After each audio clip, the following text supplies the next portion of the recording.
Diretora Vilma, é porque eu sou difícil para gravar não. Não é questão assim de que eu não me lembro do não, mas que a dificuldade mesmo de gravar não, mas louvado seja Deus. Aqui, meu pai, né, chegou aqui uma surpresa para mim, saber nem que ele vinha, minha madrasta ali também. E que Deus seja louvado, né? Peço que os irmãos abram a palavra de Deus em Hebreus 9, livro de Hebreus, capítulo 9, versículo 26.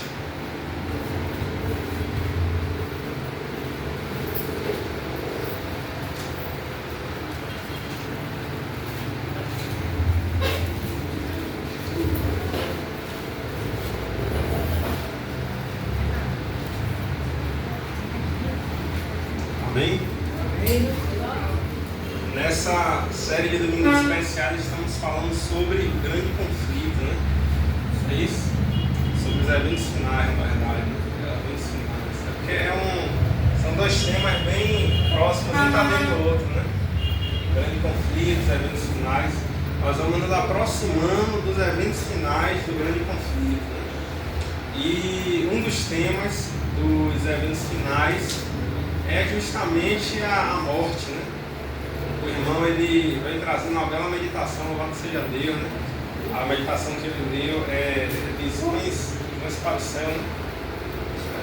Visões para a eternidade, né? Porque eu vejo mais na meditação jovem, né? A meditação de adulto, visões para a eternidade, louvado seja Deus. Eu falando sobre a transitoriedade da vida, né? Como as coisas desse mundo são passageiras, como um dia vão acabar, como o mundo ele realmente vem pregando uma ilusão em que muitos vão acreditando, né? Mas a gente sabe que somente a vida eterna, a felicidade verdadeira que só vai encontrar em Cristo. Amém.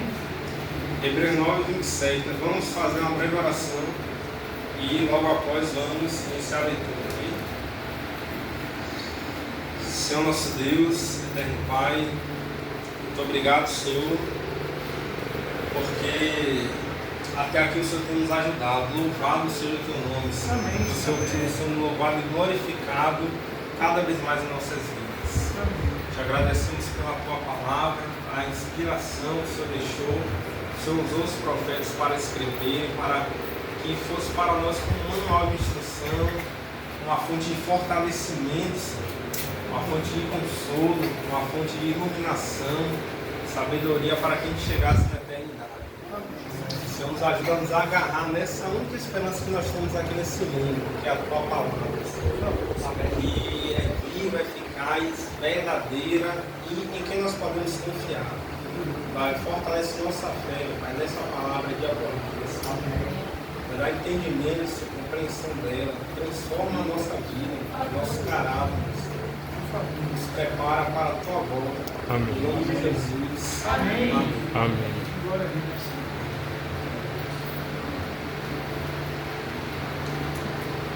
Hebreus 9, 27, né? Vai dizer assim: e assim como aos homens está ordenado morrerem uma só vez, vindo depois disso o juízo. Amém? Vamos ler também o 28.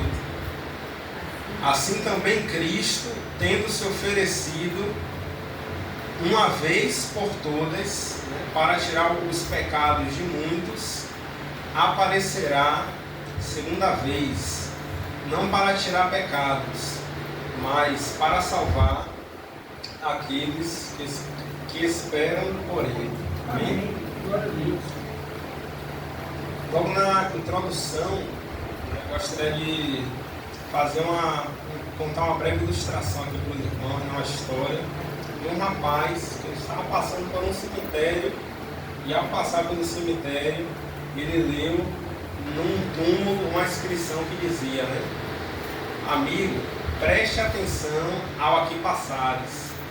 Tal qual és, eu fui um dia. Tal qual sou, um dia serás. Portanto, prepare-se para vires fazer-me companhia. Entenderam a inscrição do túmulo? o amigo, né, que estava ali enterrado, mesmo morto, estava transmitindo a mensagem ali para quem estava passando, né? Podia ver ali, né, a inscrição na sua lápide, né? Tal qual, né, você é, um dia eu fui, e tal qual, como eu sou, um dia você será. Porque não tem outra, meus irmãos. Todos nós, né, essa é a certeza do ser humano, um dia vamos enfrentar a morte, né? A não ser que Jesus volte antes, né? E nós sejamos arrebatados, né? A gente vai morar com Ele lá no céu, sem precisar passar pela morte, né? Mas, mesmo assim, nós temos que fazer a escolha, né? Se Cristo virá para nós como Salvador ou como juiz, né? Ou como um juiz de condenação, né? Infelizmente, um dos maiores problemas doutrinários no que se diz respeito ao cristianismo, né, está relacionado ao estado do homem na morte, né? Morreu, vai para a glória, vai para o céu, para o purgatório, renasce, encarna, uma jornada, um sono. O que acontece com a pessoa quando ela morre? A morte veio para os seres humanos como uma consequência do pecado. O primeiro tópico que nós vamos abordar aqui essa noite, né? A gente vai abordar 3 tópicos, né? A morte veio aos seres humanos como uma consequência do pecado, o primeiro tópico. O segundo tópico, o que é a vida. E o terceiro tópico, o que é a morte, né? Romanos 6:23, parece que o irmão abram aí.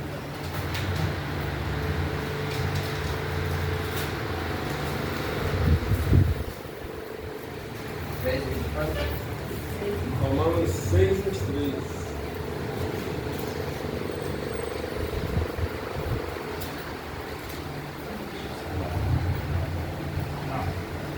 Vai dizer assim: porque o salário do pecado é a morte, mas o dom gratuito de Deus é a vida eterna em Cristo Jesus, nosso Senhor. Amém. Louvado seja o nome do nosso Deus. Tem um dado estatístico aqui do site Road Hunters, eu acho que é assim que se pronuncia na inglês, né?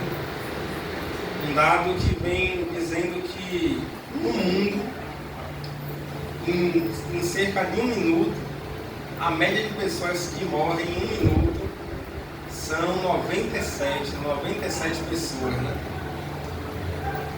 Em 1 hora, 6.000 pessoas acabam descendo à sepultura. Em um dia, cerca de 140.000 pessoas. Em uma semana, 1 milhão de pessoas. Então, cada vez que passa 1 minuto, 97 pessoas descem à sepultura. Cada vez que passa 1 hora, 6.000 pessoas. Um dia, 144.000 pessoas. Uma semana, 1 milhão de pessoas já encerraram a sua vida aqui nessa terra, né? Em uma semana, 1 milhão de pessoas já encerraram o seu tempo de graça, o seu tempo de oportunidade aqui nesse mundo. Agora vamos falar aqui sobre o que é a vida. É o que é a vida? A primeira pergunta, né? O primeiro tópico, a gente já abordou, na verdade, o primeiro tópico, a gente abordou, né, que foi a morte veio aos seres humanos como a consequência do pecado. A gente viu que na Bíblia, né, o salário do pecado é a morte, é o dom gratuito de Deus, é a vida eterna em Cristo Jesus. Né? Agora vamos ver aqui o que é a vida, né? O segundo tópico. Para nós entendermos o que acontece com o homem quando morre, para nós entendermos o que é a morte, precisamos entender o que é a vida. Gênesis 2, versículo 7.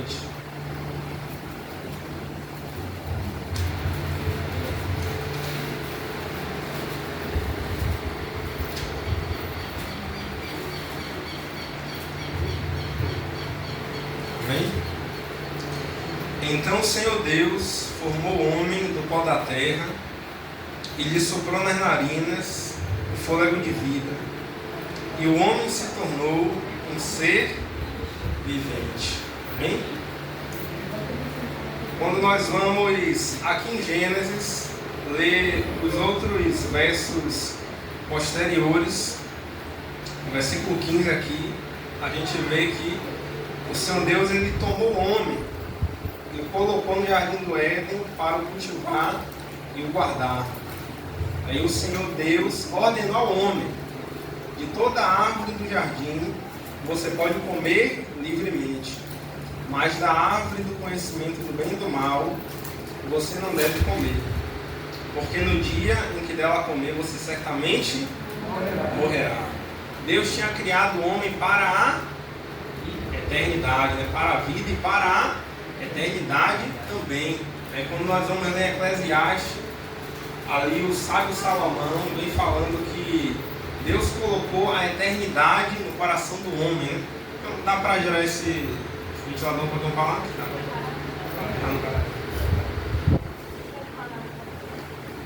Para não mover cada das páginas aqui da Bíblia. Não está movendo. Lá em Gênesis, né, nós vemos que Deus ele criou o homem para a eternidade. Né? Deus tinha criado ali Adão, pôs Eva para ser sua auxiliadora, os colocou ali no jardim perfeito, sem as consequências do pecado. E eles viveriam para sempre, eternamente, se eles respeitassem apenas uma condição que Deus deu para eles, que era para eles não comerem da árvore do conhecimento do bem e do mal.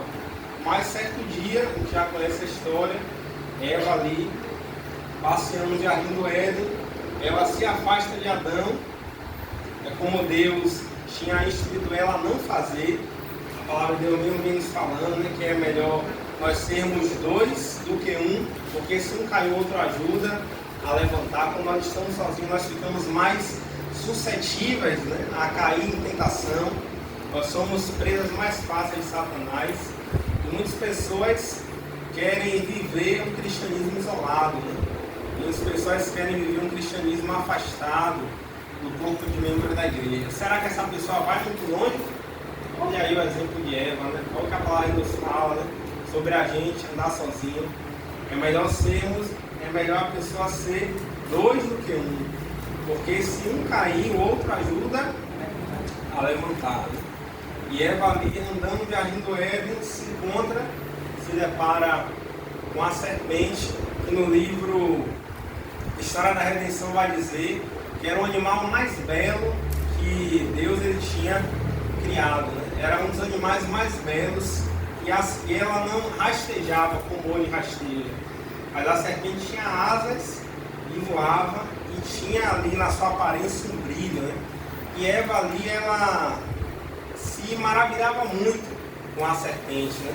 O livro A História da Redenção vai contar. E o inimigo ele toma ali aquela serpente, usa ali o primeiro médium da história, né? Possui aquela serpente, ali começa ali a comer o fruto da árvore do conhecimento do bem e do mal. E quando Eva se aproxima, o inimigo pergunta para ela, né? Vem cá, Eva, Deus falou contigo que de nenhuma árvore desse jardim você poderia comer? Eva, ela ao ouvir uma serpente falar, ela devia logo ter ligado o sinal de alerta, né? E pensado, né? Porque esse animal, né, assim como nenhum outro, está conseguindo falar comigo diretamente. Só Adão conseguia, né, falar comigo assim diretamente. Porque essa serpente aí está com o dom da fala que nem eu, que nem Adão. Mas só que Eva, ela, ao invés de ligar o sinal de alerta, ela pensou ali que provavelmente não seria nada demais, né? E começou a conversar com a serpente. Começou ali a entrar em controvérsia, a debater ali com a serpente. Não, Deus não tinha dito que de nenhuma árvore do jardim nós poderíamos comer. Ele disse que da árvore que está no meio do jardim, a árvore do conhecimento do bem e do mal, dessa árvore nós não devemos comer, porque no dia em que comermos, certamente morreremos. E aí qual foi a contra-resposta que a serpente deu a Eva? Certamente não morrereis. E Eva viu ali a serpente comendo o fruto também, a serpente não morrendo, e aí a serpente continuou, né? Certamente não morrereis. Deus sabe que do dia que vocês comerem o fruto, seus olhos se abrirão e vocês serão assim como ele, conhecedores do bem e do mal. E aí Eva, vendo que o fruto era agradável aos olhos, né? Parecia também agradável ao paladar, desejável para dar entendimento, ela vai lá e cai na conversa da serpente, né? Em vez de acreditar em Deus, que disse para ela e Adão que a melhor opção, a melhor maneira deles viverem era ali obedecendo, não comendo o fruto do conhecimento do bem e do mal, para eles viverem eternamente a melhor existência que eles vão viver. Em vez disso, eles passam a acreditar na serpente, né? Que dizia que se eles comessem do fruto do conhecimento do bem e do mal, os olhos deles se abririam e eles acessariam um tipo de conhecimento que faria bem para eles, né? Que tornaria eles assim como Deus, conhecedores do bem e do mal, um conhecimento do qual o próprio Deus estava querendo privar eles, né? Então nisso, meus irmãos, Eva, ela coloca em xeque a palavra do Senhor, né? Coloca em xeque o amor de Deus, ela passa a confiar mais numa serpente do que no seu Criador. E ela vai, toma do fruto do conhecimento do bem e do mal, e ali come, e a princípio, o livro da história da redenção vai contar que Eva, ela se sentiu muito bem. Ela não sentiu como se ela fosse morrer. Ela começou a sentir uma sensação de empoderamento, né? É o que o pecado geralmente nos traz, né? Quando a gente peca, né? A sensação ali, uma falsa sensação de liberdade, né? Uma falsa sensação de empoderamento, né? E Eva ali enche as mãos com o fruto do conhecimento do bem e do mal e vai ali entregar a Adão o fruto. E Adão, quando ele vê Eva ali com o fruto, Eva fala para ele que comeu do fruto, ele já sabia ali tudo o que estava acontecendo. Eva fala para Adão: não, Adão, eu comi aqui do fruto, mas eu não morri, você não precisa se preocupar, eu estou me sentindo bem. Olha, eu estou me sentindo bem, né? Deus, ele não se desagradou do que eu fiz, não, porque eu estou me sentindo bem. Muitas pessoas agem da mesma forma, né? Por estarem se sentindo bem, acham que estão santificadas. Por estarem se sentindo bem, acham que estão no caminho certo. Mas há uma diferença absurda entre fé e sentimento, entre fé e emoção.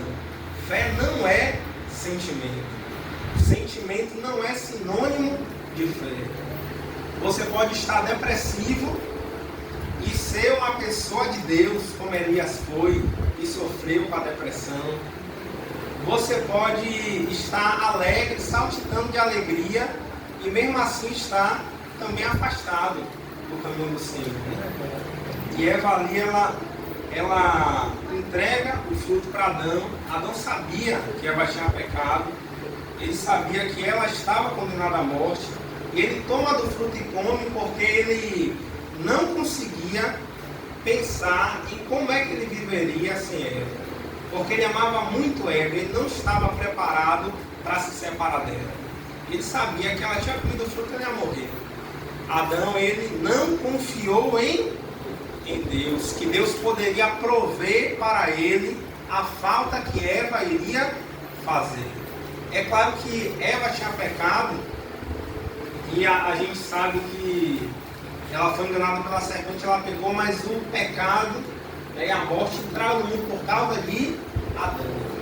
Né? Mas se Adão não tivesse pecado, com certeza Deus iria, né, preparar um plano da redenção para Eva. Né? Eva com certeza iria morrer, talvez Adão passasse um tempo sem ela, mas Deus ia dar um jeito de no breve espaço de tempo que ele ia passar sem Eva, Deus ele ia dar um jeito de suprir as necessidades de Adão.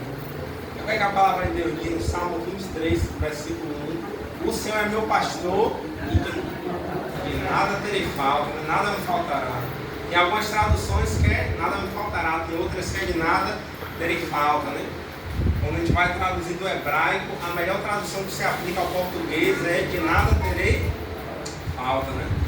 E quantas vezes, meus irmãos, a gente também não peca por não confiar que Deus ele pode prover para nós as nossas necessidades, não é verdade?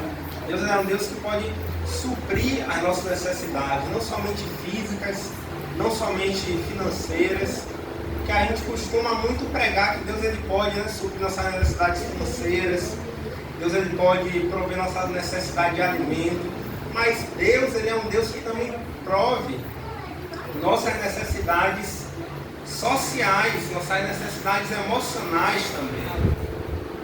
Muitas pessoas, né, muitas vezes não querem se desfazer de certas amizades, de certos relacionamentos que desagradam a Deus por medo, né, de ficarem sem amigos, por medo de não encontrar mais pessoas que as entendam, pessoas que gostem dela, mesmo que isso esteja afastando de Deus, né? Mas nesse momento a gente deve confiar que Deus é um Deus que pode suprir as nossas necessidades, né? Mesmo sociais, mesmo emocionais, amém? E agora vamos aqui continuar, né?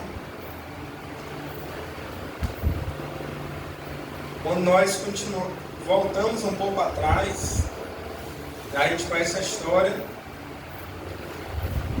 No versículo que a gente leu aqui, Deus ele criou o homem do pó da terra, ali ele formou ali um boneco de barro, né, do pó da terra, e soprou nas narinas o fôlego de vida, né? Então o ser humano passou a ser alma vivente, né? A gente já estava falando aqui, não fomos criados para morrer, a morte é uma intrusa no universo. Romanos 5:12. Eu peço que os irmãos abram aí. Romanos 5:12. A gente vai confirmar na Bíblia aqui uma das coisas que a gente estava falando aqui, dessa história que a gente contou. Romanos 5:12.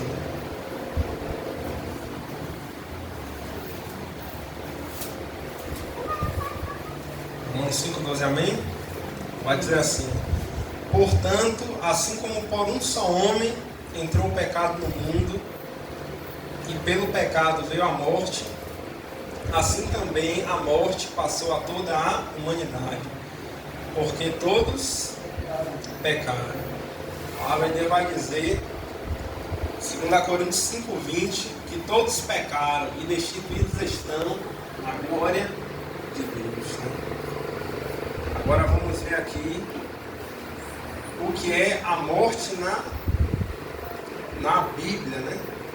Nós já vimos aqui o que é a vida. Vimos que Deus ele criou a vida para ser eterna. Ele nos criou para sermos seres eternos, não imortais, né? Porque a eternidade é algo que somente Deus ele possui, né? Somente Deus ele é eterno. Somente Deus sempre existiu e sempre existirá. Mas Deus nos criou para sermos imortais. Agora já a luz de que a morte ela é uma intrusa no universo, vamos ver mais algumas características, né, desse intruso, né? Vamos ver aqui mais algumas características da morte. 1 Timóteo, versículo 6.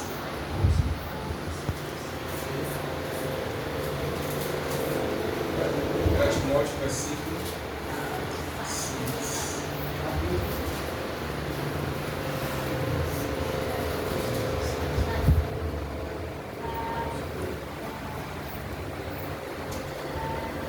1 Timóteo, capítulo 6.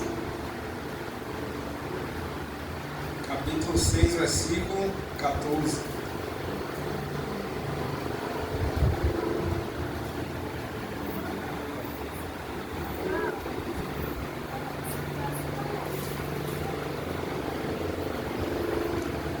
Versículo 16, perdão. 1 Timóteo 6,16. O único que possui imortalidade, que habita em luz inacessível, a quem ninguém jamais viu, nem é capaz de ver. A Ele honra e poder eterno. Amém. Aqui diz que somente Deus ele é imortal, no sentido de que somente Deus ele é eterno, ele é imortal por si mesmo, né? E somente Ele pode comunicar esse atributo a uma pessoa, né? Somente Ele pode comunicar esse atributo a uma criatura. Tanto que para Adão e Eva, eles viverem eternamente, eles tinham que comer do fruto do conhecimento do bem, eles tinham que comer do fruto da árvore da vida, do conhecimento do bem e do mal não, do conhecimento do bem e do mal eles tinham que comer para morrer, né? Da árvore da vida, eles tinham que comer para viver eternamente, né? E tanto que Deus ali, para que eles não comessem da árvore da vida e se tornassem pecadores eternos, né? Deus ali, ele coloca um anjo para guardar o caminho da árvore da vida e ainda uma espada flamejante ali que circundava ali também a árvore, né? Para impedir que Adão e Eva tomassem do seu fruto e se tornassem pecadores imortais, né? Mas Deus, ele preparou, né, um plano de redenção para Adão e Eva, o batismo do nosso Deus. Um plano de redenção que nos alcança até o dia de hoje e por isso a gente pode viver esse mundo com esperança, né? Mas precisamos, de certa forma, nos arrepender dos nossos pecados para que a gente possa ter acesso a essa vida eterna que Deus ele quer restituir ao homem.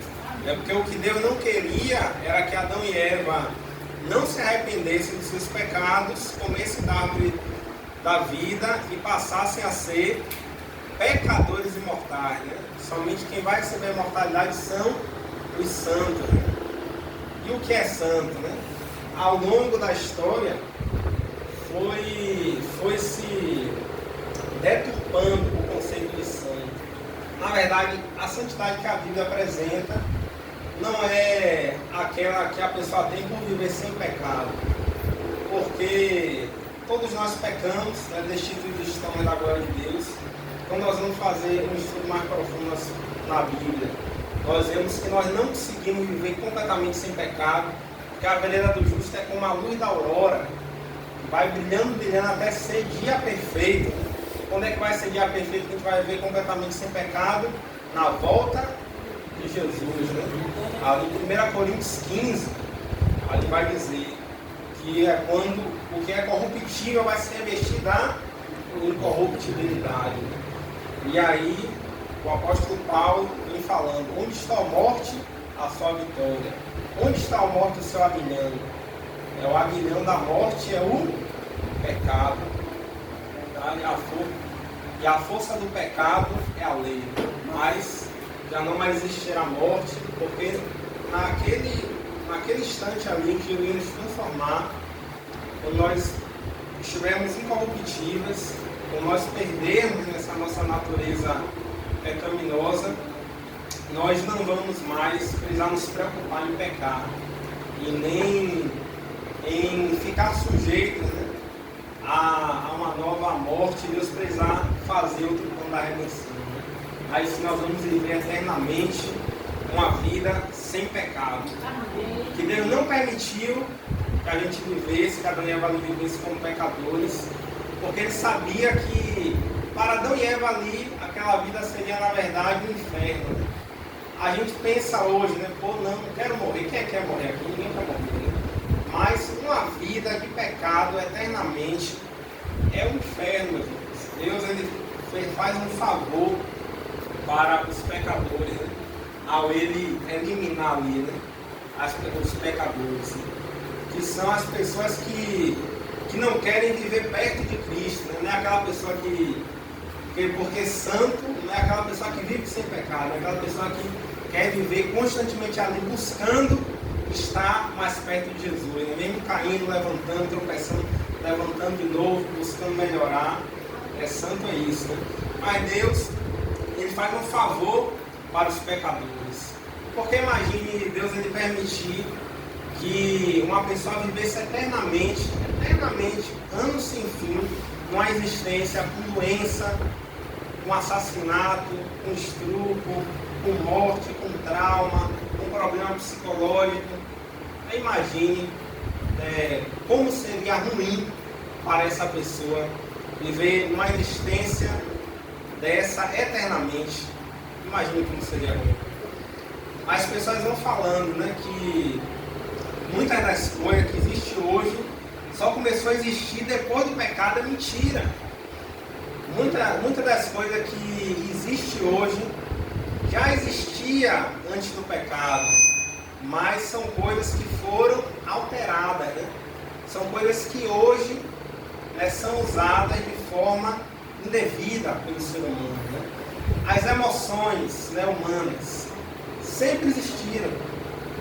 As emoções humanas sempre existiram, mas o ser humano ele vive hoje de uma forma tão longe do propósito que Deus tinha para a vida dele.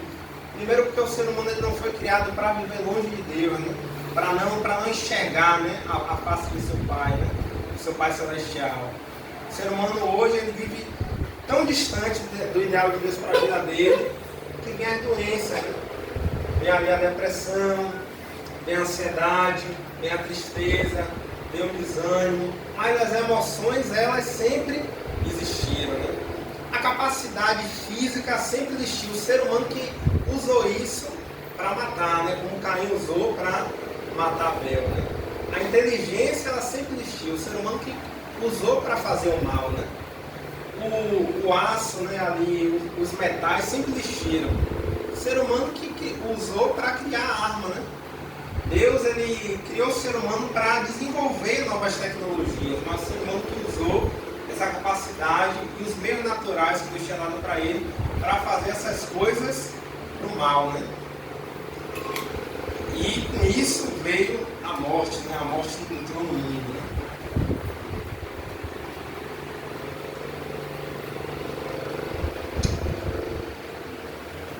A crença na imortalidade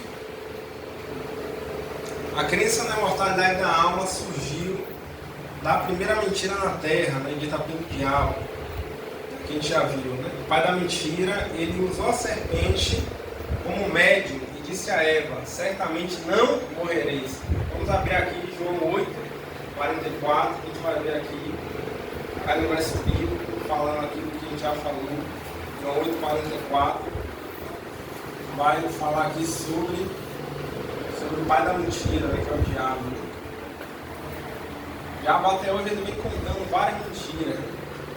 Como o próprio irmão ali falou, né? Ele vem pregando hoje uma vida de ilusão. Uma vida de ilusão. Não, vamos viver aqui buscando os prazeres, as coisas desse mundo, que é apenas assim que a gente vai ser feliz, porque esse fim do mundo que pregam não vai acontecer. Tudo mentira, né? Tudo mentira criada pelo pai da mentira, que é o diabo e Satanás. João 8,44. Jesus vai dizer assim para o povo de Israel que vivia em hipocrisia, né? Vocês são do diabo, que é o pai de vocês, e querem satisfazer os desejos dele. Ele foi assassino desde o princípio e jamais se firmou na verdade, porque nele não há verdade. Quando ele profere mentira, fala do que lhe é próprio, porque é mentiroso e pai da mentira. Isso Jesus falou para quem? Para o povo de Israel, que estava vivendo hipocrisia. João Batista ele falou para os fariseus, né? Raça de víbora, que eles dão a entender que vocês poderiam fugir da condenação vindoura, né? Da ira de Deus que se aproxima. E não digam, sou filho de Abraão, porque até mesmo dessas pedras, Deus pode suscitar filhos, né? Então não é somente por a gente ser administrado do sétimo dia, por a gente estar na igreja, que a gente está salvo, mas é por a gente viver o Evangelho, uma vida de conformidade com a palavra de Deus, amém? Gênesis 3, versículo 4. A gente vai ver aqui a palavra, né, que a serpente deu para ela.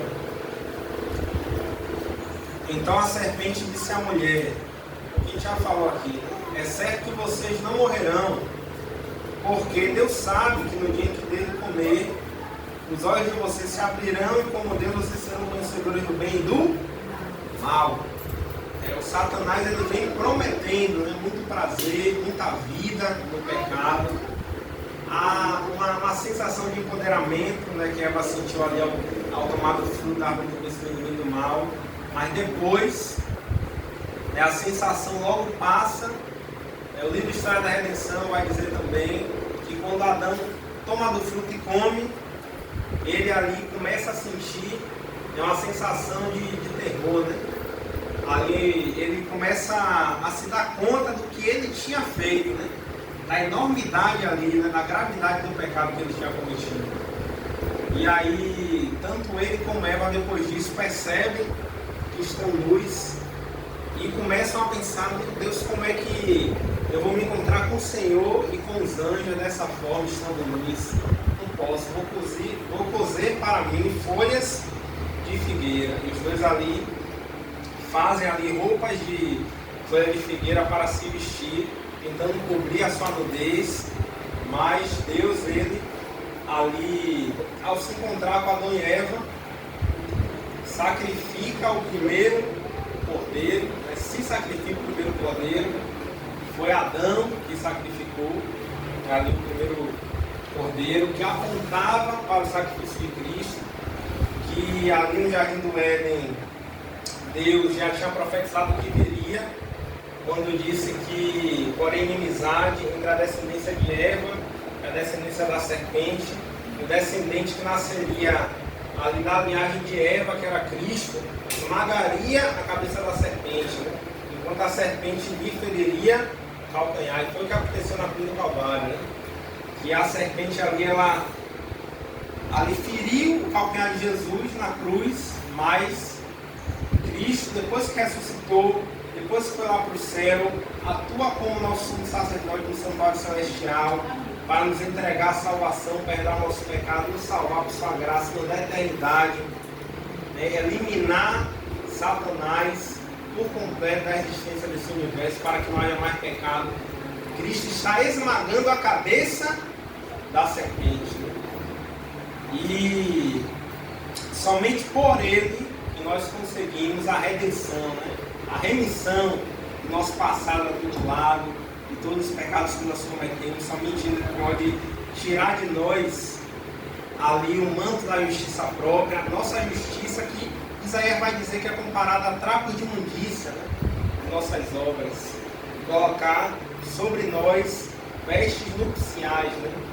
Vestes limpas, vestes alvas, com as quais a gente possa participar das bodas do Cordeiro. Quem é que se lembra da parábola que Jesus contou sobre as bodas do Cordeiro? É que ele convidou, né, o certo rei convidou ali pessoas para participar, assim, para dar o casamento do seu filho, né? E ali, o casamento do filho daquele rei, ali o rei convidou várias pessoas, vários conhecidos, e ninguém foi. E aí ele falou para o servo, né? Olha, vá lá, já que ninguém veio, vá lá e convide quantas pessoas vocês acharem no meio da rua, né, pelas portas das casas, né, onde você encontrar gente, você vem e chama, né? As pessoas que foram convidadas, os primeiros convidados de honra, representavam a nação de Israel, né? Representa, eu gosto de pensar, representa também quem está dentro da igreja, ouvindo a mensagem todos os dias, né? Mas como não aceita, Deus ele manda o servo ir lá, né, com o seu exército, queimar ali tudo, queimar a fazenda da pessoa que rejeitou o convite para a festa de casamento, para as bodas do Cordeiro, né? Manda ali assassinar as pessoas ali que tinham, né, rejeitado o seu servo, né? Como a nação de Israel rejeitou os profetas do Senhor, e muitos foram mortos pela nação de Israel. E Deus ele vai convidar outras pessoas, né, que estão fora, né, que muitas vezes não conhecem a mensagem, pessoas ali que a gente muitas vezes até trata com desdém, né? A gente está aqui dentro da igreja trata ali com diferença, como se fossem melhores do que aquelas pessoas. E Deus chama aquelas pessoas e elas vêm. E elas vêm para participar da festa de casamento das bodas do Cordeiro, que vai ser lá na eternidade. Mas tem um que não aceita as vestes nupciais, né, que é a graça de Deus para a salvação, que é as vestes da justiça de Cristo, e vai com suas próprias roupas, né? E aí o rei pergunta: vem cá, meu filho, como foi que você entrou aqui, né, com essas roupas aí? Porque tem gente que não quer se desfazer de suas próprias obras, né? Tem gente que quer ser salvo com orgulho no coração. Não, eu sou bom, vou me salvar aqui porque eu sou bom, porque eu vou fazer merecer. Tem gente que não quer se esvaziar do eu completamente, reconhecer que não consegue depender de Cristo, né? E aí Deus lhe fala, né? Vem cá, como é que você conseguiu entrar aqui com essa roupa? É porque você não pegou as vestes nupciais. Servos, vem cá, tira esse homem daqui, joga ele lá fora, onde haverá choro e ranger de dentes. E agora vamos aqui ver o que acontece com o homem depois que ele morre, né? O que acontece com o homem depois que ele morre? Depois que acaba para ele o tempo de graça, o tempo de oportunidade. Será que ele tem outra oportunidade de salvação? Será que ele descobre outra oportunidade?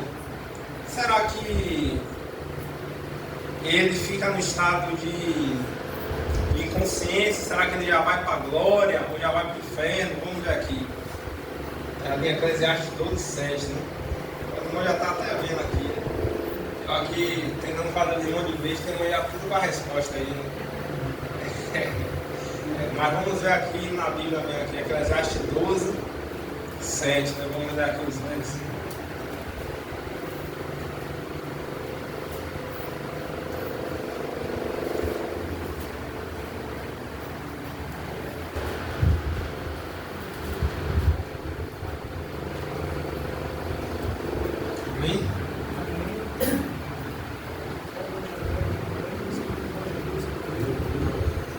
E o pó volte à terra de onde veio, e o espírito volte a Deus que o deu.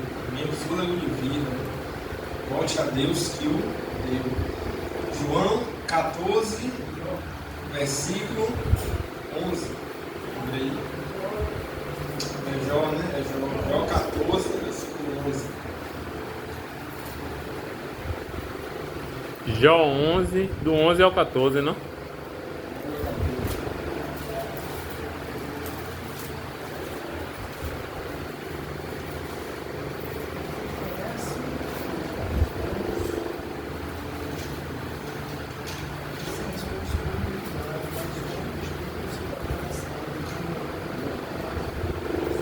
Amém? Jó 11, do 11 ao 14. Deus conhece os homens falsos e sem esforço vê a iniquidade. Mas os tolos se tornaram sábios quando a cria de uma jumenta selvagem nasceu. Se você dispuser o coração a estender as mãos para Deus, não é esse não. É Jó 11, do 11 ao 14.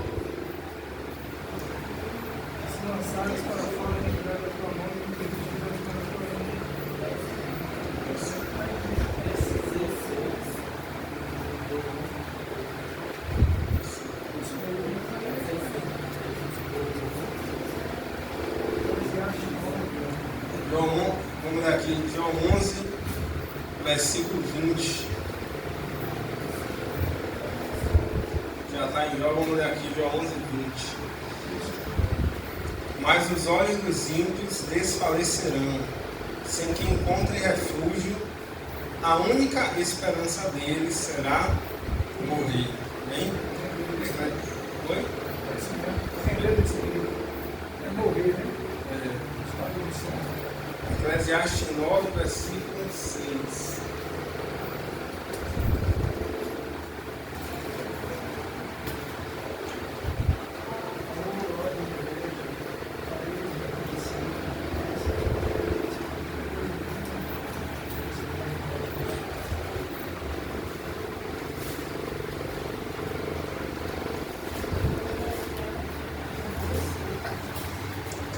Eclesiastes 9:6. Amor, ódio e inveja. Para eles já não existem mais. Eles estão afastados para sempre de tudo que se faz debaixo do sol.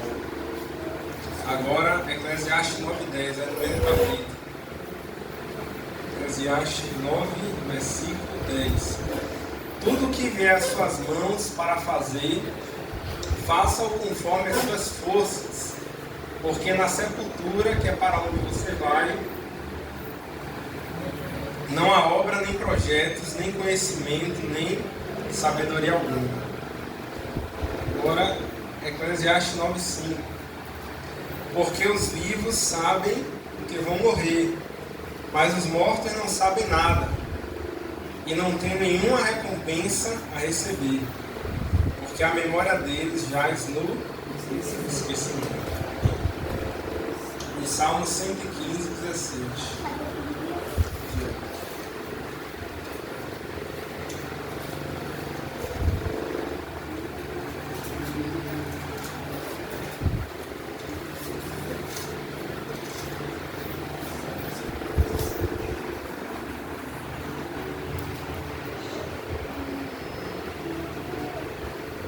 Os mortos não louvam o Senhor, nem os que descem à região do silêncio podem fazer isso. Amém? Então, o que acontece com o homem quando ele morre?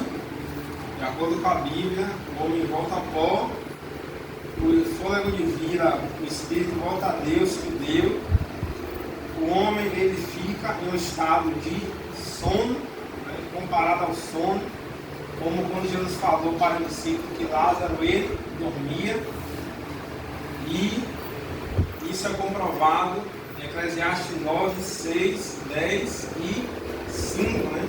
Que vai dizer que aquele que está morto, Eclesiastes 9, versículo 6, não sente amor, não sente ódio, não sente inveja, não sente nada, porque está morto. E o 10 que diz que tudo que a gente tem para fazer, faça enquanto está em vida, porque na sepultura quando a gente vai, não há obra nenhuma. Né? Eclesiastes, versículo 5, vai dizer que os mortos, eles não têm consciência, eles não sabem de coisa alguma. Né?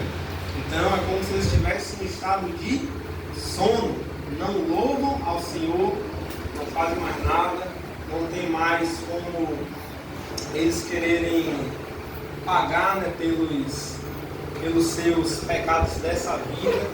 Ali no purgatório isso não existe. Você viu aqui na Bíblia que depois que a pessoa desce para a sepultura, a oportunidade de salvação acabou. E tem uma ilustração aqui que me falando sobre isso, né? A história de uma jovem que foi vítima de um acidente, um golpe na cabeça, né, que fez ela perder os sentidos repentinamente. Essa jovem ela ficou no estado de inconsciência profunda durante cerca de 4 dias. Né? E quando ela se recuperou e voltou a si, ela tentou retomar a conversa que ela estava tendo, né, antes de sofrer o acidente. Para ela, aqueles 4 dias não tinham transcorrido, porque era como se ela não tivesse vivido aqueles 4 dias, como se ela estivesse dormindo. Quando a gente dorme e não sonha, a gente dorme no outro dia, quando é aquele sono meio, né, profundo, a gente dorme ali a noite toda, só vai acordar de manhã, é como se a gente tivesse apagado no outro dia, acordado. É a mesma coisa. Quando nós morremos, quando Jesus voltar para nos receber, vai ser como se não tivesse passado momento nenhum para a gente. Vai ser como se fosse um fechar e abrir de olhos. E Jesus vai ter voltado. Eu não concordo muito com isso, é algo particularmente, com pregadores que falam que Jesus está perto de voltar e dizem e marcam data para a volta de Jesus. Né? Diz assim, no máximo 10 anos, Jesus volta. A gente já viu que isso não dá muito certo, de marcar a data para a volta de Jesus. Né?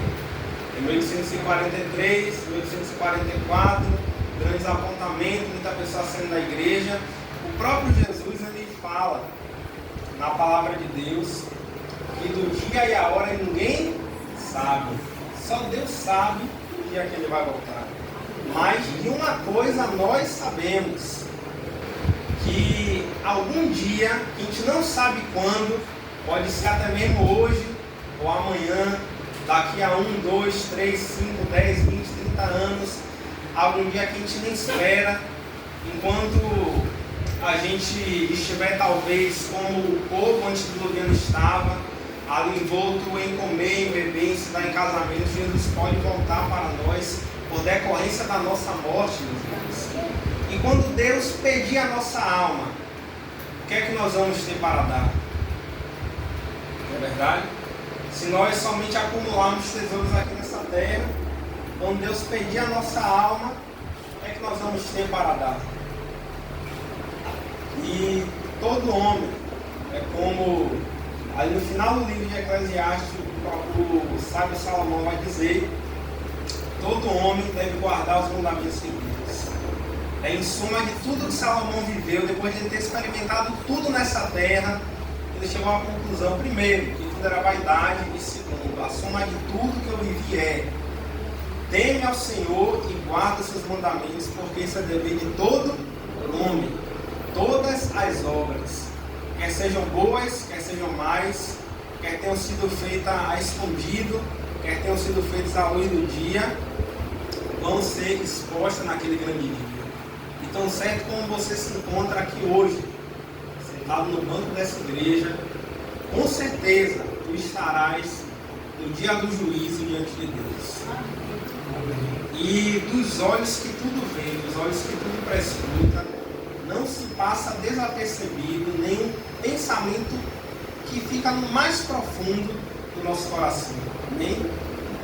Então, o tempo de nós colocarmos nossa casa em ordem é hoje. O tempo de nós procurarmos encher as nossas vasilhas de azeite é hoje.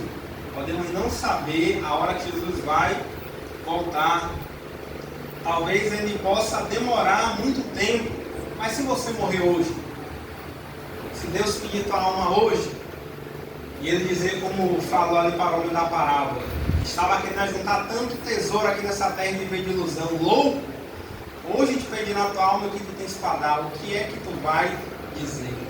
O dia do juízo, o que é que tu terá para apresentar diante de Deus? Depois de receber uma confirmação de sua integração à Marinha do Rio de Janeiro, um jovem entra no avião com o seu uniforme branco, assenta-se ao lado de um pastor que estava lendo a Bíblia. O jovem perguntou para o pastor: você acredita mesmo neste livro? Os jovens, né, que tem o sonho de servir as Forças Armadas, tem o sonho de ser jogador de futebol, alguns têm o sonho de ser médico, na verdade. Eu acho que é mais mulher que tem o sonho de ser enfermeira também, né? Esse jovem que estava ali indo para o Rio de Janeiro, integrar a Marinha do Brasil, dentro do avião, sentou do lado do pastor e pergunta ao pastor, que estava com a Bíblia na mão: você acredita mesmo neste livro? O pastor respondeu. Não, o menino perguntou: você acredita mesmo neste livro? Ele traz respostas de tudo relacionado a este mundo. E o pastor então perguntou para o jovem: amigo, o que vai fazer quando assumir o seu posto? E aí o jovem prontamente respondeu: eu vou me casar. Assim que eu assumir meu posto lá na Marinha, eu vou me casar. O pastor então perguntou: e depois? Eu vou ter filhos, vou vê-los crescer, vou casá-los, etc.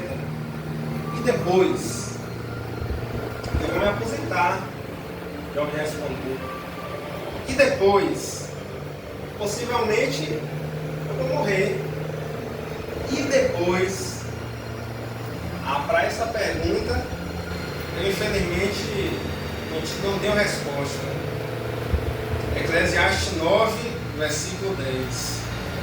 O que as suas mãos tiverem que fazer, que o façam com toda a sua força, Pois na sepultura para onde você vai, não há atividade nem planejamento.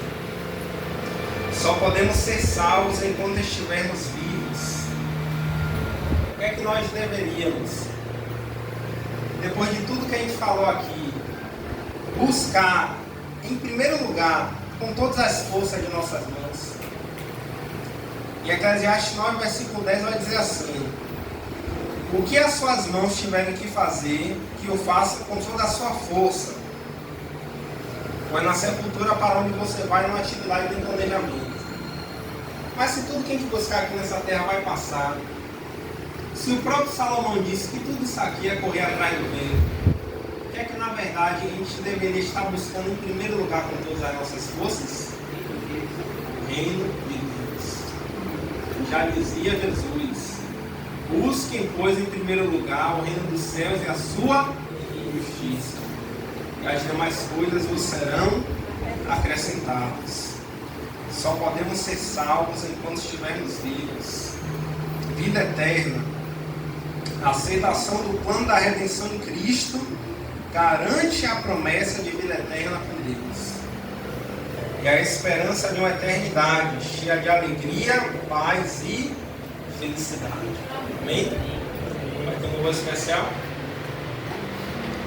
Eu não vou chamar você para vir aqui à frente, levantar a mão, porque a decisão de aceitar a vida eterna em Jesus Cristo como seu Salvador pessoal, para quem já está na igreja, mas sente que precisa de uma mudança de vida, para quem está fora, essa decisão deve ser feita no seu coração, no seu particular com Deus. Você não vai precisar confessar os seus pecados para o homem, você não vai precisar falar para o homem que precisa de uma transformação de vida, mas tudo isso você vai poder falar com Deus em oração. É no seu coração que você vai poder crer nas promessas de salvação que Deus tem na palavra dele.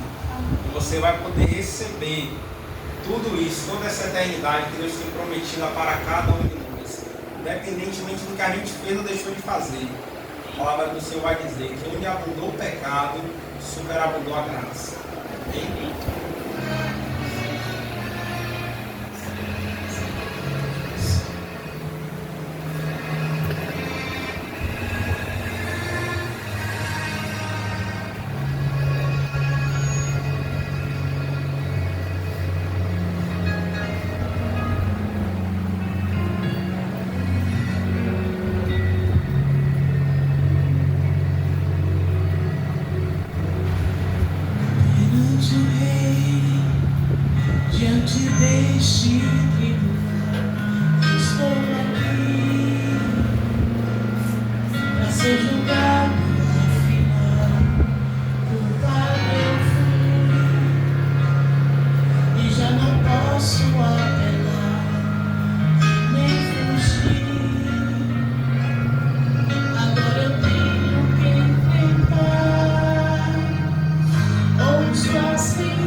conseguimos fazer, meus irmãos, é nos arrepender dos nossos pecados, darmos as costas para o pecado, nos voltarmos para Deus e continuarmos seguindo em direção a Ele. Mesmo caindo, mesmo levantando, mesmo com falhas e imperfeições, a graça de Deus, ela nos ajuda a iniciar esse caminho para a salvação e faz o restante que nós não conseguimos fazer. Amém? Se você hoje sente que você precisa de uma transformação em sua vida, pode clamar ao Senhor, abrir o seu coração a Ele como a um amigo e confiar que para aquele que se arrepende, deseja ser salvo, deseja viver uma nova vida com Ele, tem a promessa do perdão. Assim como o filho pródigo da parábola, que quando estava vivendo miseravelmente longe de seu pai, pensou em retornar e foi até seu pai, e o seu pai o recebeu de braços abertos. Que você não hesite em voltar para Deus. Que você nunca se esqueça de que Deus ele sempre irá te receber como filho, te dará lugar na mesa, nunca deixará de te amar como Ele te amava antes, por qualquer tipo de pecado que você cometeu depois. Ele nunca vai deixar de te amar. Que você possa ter essa certeza, amém? Nosso Deus, nosso Pai, muito obrigado, Senhor, pelo amor que o Senhor tem por nós, por tão grande salvação, porque o pecado entrou no mundo, Senhor, graças à desobediência e à iniquidade do Senhor. Mas o Senhor preparou para nós um plano da redenção. Senhor Deus, nos ajuda dia por dia, Senhor, a estudarmos mais sobre a história do pecado, sobre o plano da redenção, sobre a salvação. Nos ajuda a cada dia a meditarmos mais nesses assuntos que são tão importantes para a nossa vida, a vida eterna, Senhor. Para que a gente possa enxergar, Senhor, a gravidade do nosso pecado, a dimensão real que ele tem, Senhor. Que a gente possa conseguir enxergar, meu Pai. Para que a gente possa não querer mais ser participante daquilo que nos faz tão mal, daquilo que nos afasta tanto de Ti, daquilo que nos faz se perder, Senhor, daquilo que nos faz nos afastar da alegria, da felicidade, da vida de verdade que a gente tem, que é o próprio Senhor. Amém. Nos ajuda, meu Pai, a conhecer cada vez mais pela Tua palavra, não por praticar o que é o pecado, e também conhecer cada vez mais o Senhor, meu Deus, para que a gente venha cada vez mais te amar. Porque se a gente te conhecer, se a gente se dispor a te conhecer, a se deixar ser persuadido, iluminado pelo Espírito Santo de Deus, se a gente estiver disposto a te conhecer, a fazer a Tua vontade, não vai ter como a gente não se apaixonar por Ti, Senhor, e querer abandonar tudo aquilo que nos faz tão mal, para viver para o Senhor, para viver a eternidade, todas as bênçãos que o Senhor tem para nós. Por favor, meu Pai, nos ajuda, Senhor, em nome de Jesus. Nós fazemos essa oração. Amém.